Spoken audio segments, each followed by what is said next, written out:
Ever found yourself in a situation where you need to disagree but don't quite know how to express it? Well, you're not alone. Articulating disagreement without causing offense requires a certain finesse. Today, we're going to explore 11 common phrases you can use to express disagreement in a respectful and tactful manner. Our first phrase is, "That's not how I see it." This phrase is a polite way to express disagreement. For example, in a discussion about a film you might say, "That's not how I see it.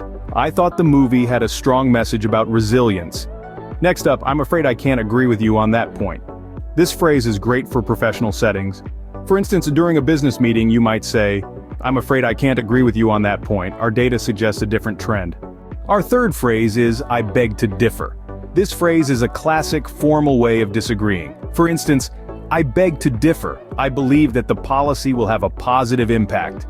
Moving on to, "I'm of a different mind on this issue." This phrase is another polite way to express disagreement. For example, "I'm of a different mind on this issue. I think the new law will benefit a lot of people." Our fifth phrase is, "It's possible, but I tend to lean toward a different perspective." This phrase is particularly useful when you want to acknowledge the other person's viewpoint, but still express your disagreement. For instance, "It's possible, but I tend to lean toward a different perspective. I believe stricter regulations are necessary." Next, "I'm not entirely convinced by that argument." This phrase is useful when you want to express doubt about someone's argument. For example, "I'm not entirely convinced by that argument. I think there are more factors at play." Our seventh phrase is, "I'm inclined to disagree based on my understanding of the situation." This phrase is helpful when you want to express that your disagreement is based on your knowledge or experience.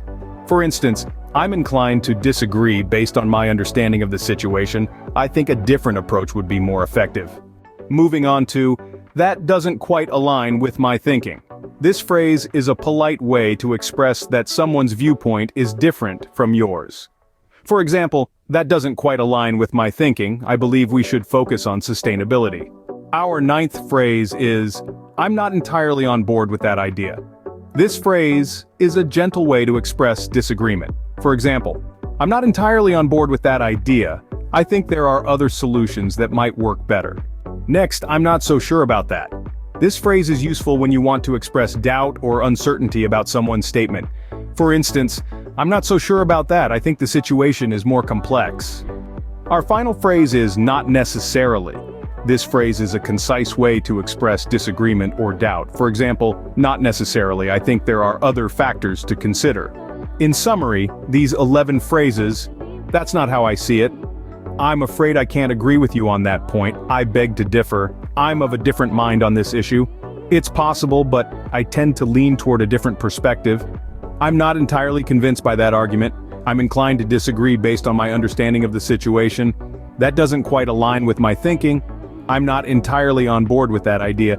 "I'm not so sure about that," and "not necessarily," can help you express disagreement in a respectful and tactful manner. Remember, it's not just about what you say, but how you say it.